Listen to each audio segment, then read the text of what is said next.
Hoy en Dieta Casano vamos a hablar del Parma. Bueno, del Parma no. Vamos a fichar de por qué el Parma siempre ficha jugadores tan extraños y lo vamos a hacer con Nacho Pérez del Desmarque. ¡Antonio Cassano! Yo siempre me fijo, el Parma siempre ficha, no voy a decir frikis, pero sí jugadores muy, muy particulares. Yo creo que, sobre todo desde la quiebra del Parma, cuando quebró Parmalat, acaba fichando futbolistas o tirándose unos triples en el mercado con futbolistas de mucho riesgo, que a veces son de calidad, pero bueno, siempre son apuestas arriesgadas. Y me parece que en este mercado, que es de lo que hablabas tú en tu artículo del Desmarque, muy bueno, que publicaste sobre el Parma, es un poco así. Yo creo que el Parma mueve mucho el mercado, gasta mucho dinero en futbolistas de un futuro incierto, ¿no?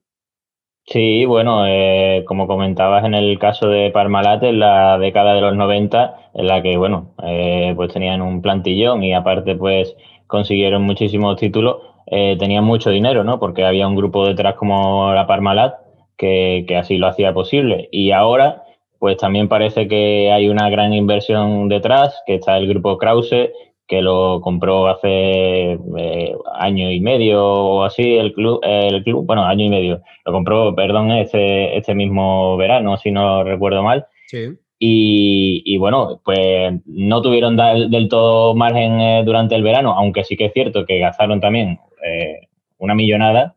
No ha ido nada bien, como se ha podido ver esta temporada, porque han destituido a Liberani. Sí. Y bueno, y está en la parte baja de la tabla. Y ahora en invierno, pues han vuelto a hacer una pequeña revolución del equipo con muchísimos fichajes, gastando mucho dinero y sobre todo comprometiendo mucho dinero de cara al futuro, ¿no? Porque muchas son opciones de compra, cesiones que pueden comprometer el futuro económico del club si no se mantienen en la Serie A esta temporada.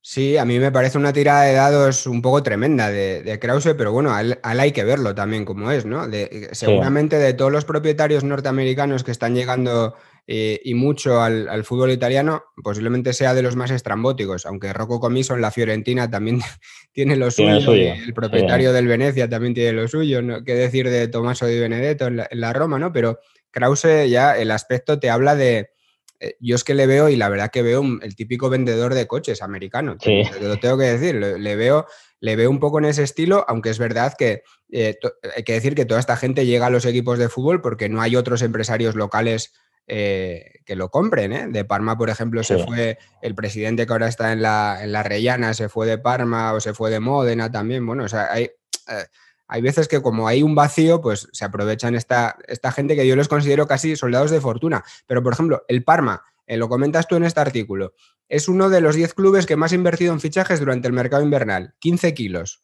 Y uno de ellos, por ejemplo, a mí ya me suena estrambótico, que es la vuelta de Graziano Pelle. Vale que tiene Sí. pasado en el Parma, pero bueno, me parece siempre recuperar un futbolista del mercado chino. Bueno, siempre a mí me parece arriesgado, ¿no? Porque la diferencia de nivel en una categoría y otra es tremenda. Y mucho más con el Parma, que ahora mismo su objetivo es salvarse. Sí, bueno, yo creo que quieren repetir lo que les ha medio salido bien con Gervinho, Sí. que también vino del mercado chino y que, bueno, hasta ahora no ha dado malos resultados cuando todos también nos llevábamos las manos a la cabeza por su vuelta. Es un futbolista bueno, que va a quedar en el recuerdo, yo creo que más por sus picos de velocidad que no terminaban nunca en nada bueno. Y que bueno, que sí que al final pues ha logrado, sobre todo en esa primera temporada en Parma, sacar algo positivo para el club. También auspiciado un poco por Roberto Inglese, por Dejan Kulusevski, pero ahora pues bueno, se ha quedado un poco solo y a ver si con Graziano Pelle pues son capaces de montar una sociedad que le venga bien a Roberto de Aversa. Otros fichajes son Denis Mann, el rumano, 15 millones de euros, Mattia Bani y Andrea Conti, jugador que bueno, fue prometedor en su día, y también Joshua Zirkzee, cedido por el Bayern con una opción de compra de 15 millones de euros, y el griego Zagaritis, bueno, un mercado... es que me tengo que reír con el mercado del Parma porque es siempre... Es un poco estrambótico, hay que decirlo. Es verdad que, bueno, ellos están ahora mismo en una situación muy complicada, ¿no? Entonces, bueno, tienen que probar. Tienen que probar, pero son fichajes un poco dispares, ¿no? Futbolistas muy hechos, luego también futbolistas eh, por hacer realmente muy prometedores que vamos a ver cómo rinden en un escenario de mucha dificultad como es la Salvezza para conseguir la salvación, ¿no? En Serie A. Sí, ahora parece bueno, que se están centrando en el mercado rumano porque también llegó hace poco Mihaila, una especie bueno, de jugar como a ser Monchi, ¿no? Que suele pescar Sí. en el mercado francés, pues ellos, pues, porque no era un mercado que, bueno, que estuviera del todo explotado, que podía sacar todavía buenos futbolistas a un precio algo más reducido de lo habitual, pues ellos han estimado oportuno mirar hacia Rumanía y bueno, habrá que ver cómo les sale. Desde luego han pagado un pastizal por este tal Denis Mann, que yo la verdad que no lo conocía antes de llegar al Parma. Yo tampoco. Bueno, vamos al turrón. A ver, aquí estamos hablando del Parma porque el Parma en sí es un equipo particular. Primero, es un equipo de fútbol provincial de Italia, esto no hay que negarlo. El rival del Parma clásico es la Reggiana, o sea que el Parma antes de Parmalat era un equipo que más o menos ni siquiera militaba en Serie B, o sea, era un equipo de las categorías inferiores y mete un subidón tremendo con la llegada de Parmalat y en pocos años es capaz de ganar 2 UEFAs, ganar Copas de Italia y en muy poquito tiempo volver casi a desaparecer o estar a puntito de desaparecer, volver a refundarse. Bueno, es un equipo entretenido y yo creo que de esa vocación entretenedora, de esa vocación de entertainer, también son sus fichajes. A mí me llama mucho la atención, si quieres los comentamos, lo que empiezan a fichar a partir de los años 2000, ¿no? Cuando ya la etapa buena del Parma, con Brolin, con Asprilla, con tantos y tantos jugadores, con Valdanito Crespo y tantos otros, Enrico Chiesa ya queda atrás, y entonces yo creo que empiezan una etapa de tirarse triples tremenda. Por ejemplo, a ver cómo te van sonando estos nombres. En 2000 fichan a Savo Milosevic y a Johan Mikud, que sobre todo a mí Johan Mikud me parece siempre, claro, lo querrías fichar siempre para el PC Fútbol, ¿no? Calidad, pero con interrogantes. Bueno, venía de ganar la Liga, si no recuerdo mal, con el Girondins de Burdeos. O sea que al final se va viendo todavía cómo sigue habiendo dinero en este equipo, pese a bueno, que las decisiones al final no son del todo lo acertadas que les hubiera gustado. Sí, después, al año siguiente, por ejemplo, llega Nakata.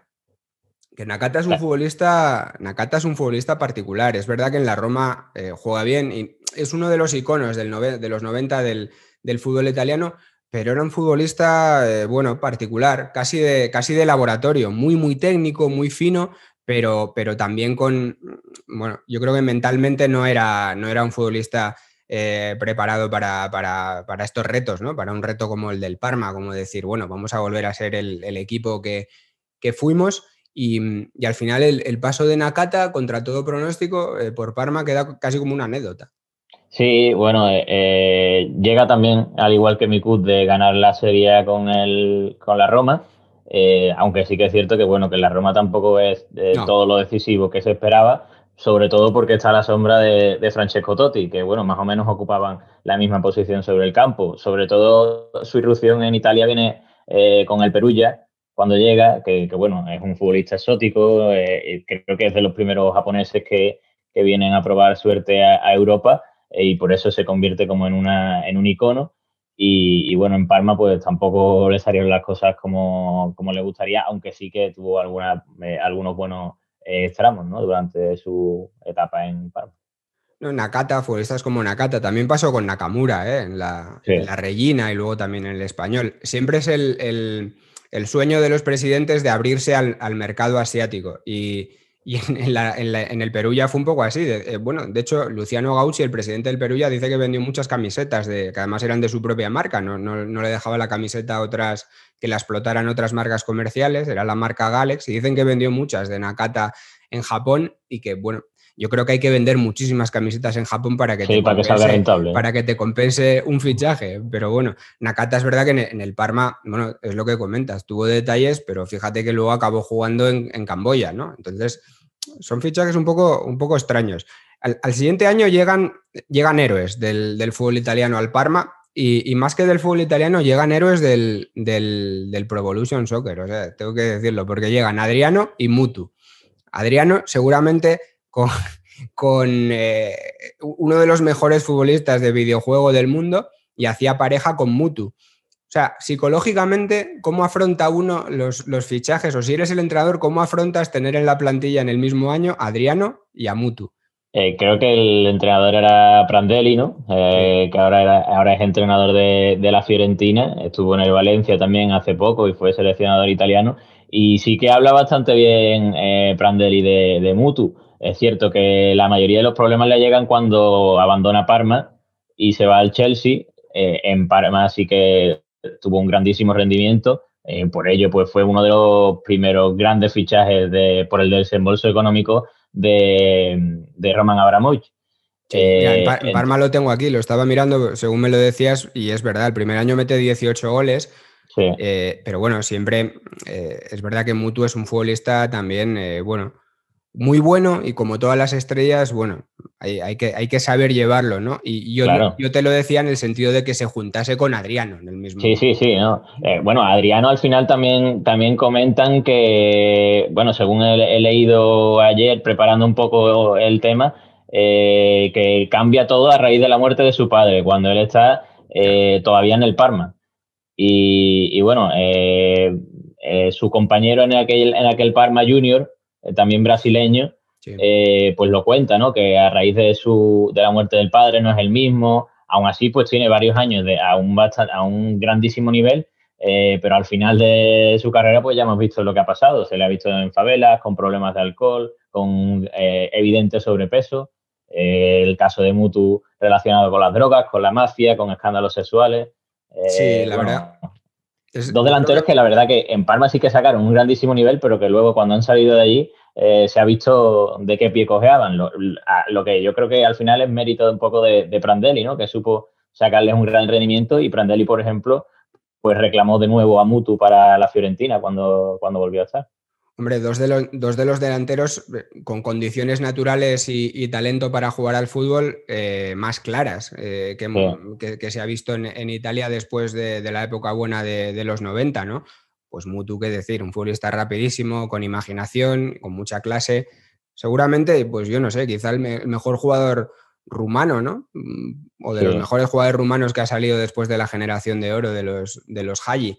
Y Adriano, pues bueno, un futbolista de portada en el Inter llamado a hacer grandísimas cosas y al final, pues bueno, perdido pues por su mala cabeza sobre todo y seguramente también por un entorno que no le No lo ayudaba. Yo creo que adecuado. asimilar según qué situaciones es difícil si no tienes la personalidad adecuada. Y yo creo que es un poco lo que le sucedió tanto a Mutu como a, como a Adriano, aunque es cierto que yo creo que el scouting del Parma pues podía haber previsto un poco, no sé si entonces se llevaba tan al detalle, yo creo que sí, era un scouting más rudimentario, más personal, ¿no? Pero sí que tenían en cuenta el pasado de los futbolistas pues en cambio el Parma decide apostarlo todo a estos jugadores a pesar de la mochila que tenían detrás, ¿no? Claro, claro. Sí, no, al final, si algo ha caracterizado al Parma durante su época más longeva en la Serie A, que creo que fueron 18 años hasta que descendió, Sí. desde que ascendió por primera vez a la Serie A en el año 90 89, es bueno, que aparte del poder económico que ha tenido, gracias a Parmalat sobre todo, ha sido un equipo que, bueno, que en tema de scouting ha trabajado bastante bien. En primer lugar fue Pastorello, Mm. y después lo sucedió por desavenencias con la familia Tansi, los propietarios de Parmalat, pues lo sucedieron. También apostando un poco por ese tipo de fichajes bueno, que Mm. salieron un poco peor que en la época gloriosa, ¿no? Como también Sí. era lógico, ¿no? Porque la suerte se gasta de tanto usarla a veces. Mira, hablando, ahora que hablas de cantera, a mí hay un fichaje prototípico de tener buen ojo para los futbolistas jóvenes, que luego no salió del todo bien en Parma, pero a mí es un futbolista que me encantaba realmente, a pesar de su mala cabeza, y es Domenico Morfeo. Sí, sí, un futbolista que también apuntaba muchísimo y Sí. que bueno, que se quedó en el camino como tantas y tantas veces hemos visto en la Serie A, ¿no? Sí, Jugadores que apuntan maneras, bueno, que como lo saques de su entorno, como pierdas un poco la cabeza, pues se echan a perder más que fácil. Domenico Morfeo, bueno, pues es bueno, media punta, ¿no? Ya os acordáis de él, muchísima clase, también en el Atalanta, y uno de estos jugadores que desde niños saben que son muy buenos, y el carácter no le acompañaba a Domenico Morfeo. Si hay que poner la etiqueta esta tan manida y tan manoseada de enfant terrible, se la podemos poner a Domenico Morfeo. Y es una pena, porque si él seguramente es uno de los jugadores en esos años 2000 en adelante, que el fútbol italiano entra un poco todavía no entra, pero sí empieza a entrar un poco en un lento declive, en un fade out. Sí que Domenico Morfeo era uno de los futbolistas que le veías y era prometedor, era de las pocas noticias buenas, ¿no?, en aquel fútbol, y sin embargo la apuesta del Parma pues no salió bien. Al año siguiente fichan a Massimo Macarone, lo fichan del Middlesbrough, también un futbolista particular, a mí un guerrero, bueno, un gran jugador. Vuelve al año siguiente Domenico Morfeo y fichan también a un jugador también particular, sobre todo por su fuerte personalidad, que era el portero Lupatelli, ahí jugando con la camiseta 10, con las patillas, un fenómeno también. Sí, bueno, en el caso de los porteros es muy particular en el Parma, ¿no? Porque descubren ellos a Buffon, Mm. que también es uno de los grandes méritos junto a Del Piero que se le atribuyen a Pastorello. También tienen en la plantilla durante mucho tiempo a Tafarel, que fue campeón del mundo con Brasil, si no recuerdo mal. Sí, en Eh, aquel primer Parma con Nevio Scala y claro. Taffarel era el portero, sí. Marco Balota, que también estuvo jugando durante muchísimos años, sobre todo al final de su carrera en la Lazio. Y tanto que muchos años, ¿no? Claro, con La 40. la cara de Marco Balota es una De oda a hecho, la longevidad. de hecho, lo estaba repasando ayer por la noche y, bueno, cuando lo veía en la plantilla tenía ya 30 años. Y digo claro, normal que se retirara tan mayor si estaba jugando en el 95 o así. Es un caso Y Balota como el de Minala en la Lazio, que lo ves y no te crees los años que tiene. De Balota te puedes pensar cuando le ves que es el director deportivo, ¿no? claro, claro. Era el portero. También está Sebastián Frey, que Sí. también estuvo en el Inter, en la Fiorentina. O sea que al final, en el tema de portero siempre se ha movido con más o menos acierto, pero bueno, de forma carismática el Parma. Sí, mira, por ejemplo, un futbolista que a mí me encantaba un poco más adelante y que prometía mucho, por ejemplo, era Boyinov y lo rescatan del Manchester City, también me parece Sí, una apuesta arriesgada. Fabio Borini, ¿no? Joder, Fabio Borini, ídolo de tantos y tantos, ¿no? Pero siempre también un jugador de difícil acomodo. Uno de estos que podía haber jugado por cualidades y por calidad en cualquier equipo que hubiera querido y sin embargo se quedó por ahí. Y llegamos también al fichaje que tú comentas o que comentabas hace un rato, que es el de Gervinho, que es una apuesta, me parece un triple total, que en este caso sí le sale bien, pero bueno, es una apuesta tremenda la de Gervinho y les da un resultado tremendo. sí, la de Gervinho es una apuesta arriesgada, como también lo era, aunque quizás yo le encuentro similitudes, aunque no venía del mercado chino, la de Bruno Alves, ¿no?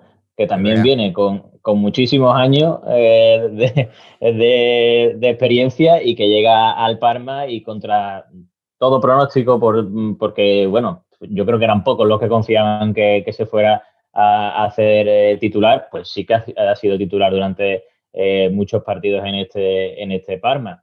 Bueno, Que también, titular, ídolo y de nuevo un poco esa característica, ¿no? De un futbolista carismático, o sea, uno de estos que se hace notar en el campo, claro, incluso a estos niveles como el Parma, ¿no? Pero a mí me parece un futbolista rozando ya el fútbol de culto y me parece el típico fichaje del Parma.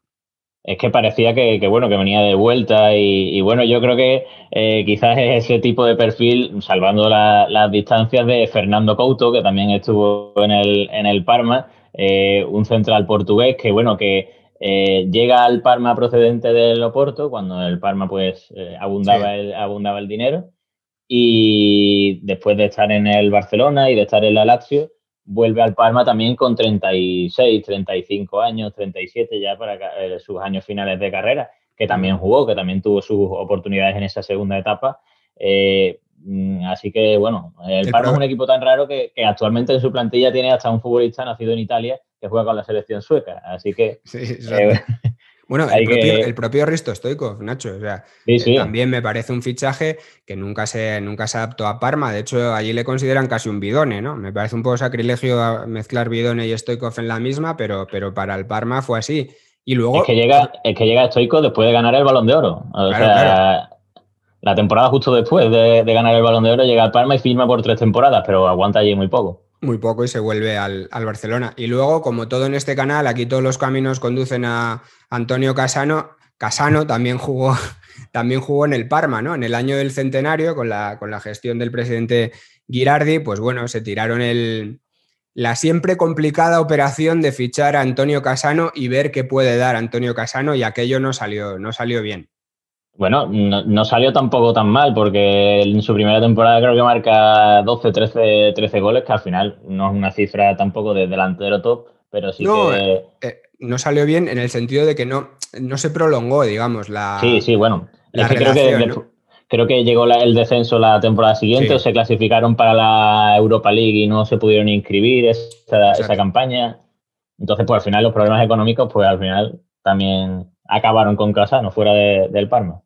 De todos modos, y por cerrar un poco ya, a mí me fascina y me parece encomiable la voluntad del Parma de, a pesar de sus problemas económicos y de ya ser un equipo, una realidad muy distinta a la que en su día fue, o a la que por un momento fue en los años 90, siguen con esta pulsión por fichar jugadores interesantes, ¿no? O sea, interesantes o llamativos, ¿no? Es lo que comentamos. Parece que los designios del Parma los lleva alguien que está jugando al PC Fútbol, ¿no? Son los típicos fichajes con los que te la juegas, ¿no? En la Liga Master, en el FIFA, ¿no?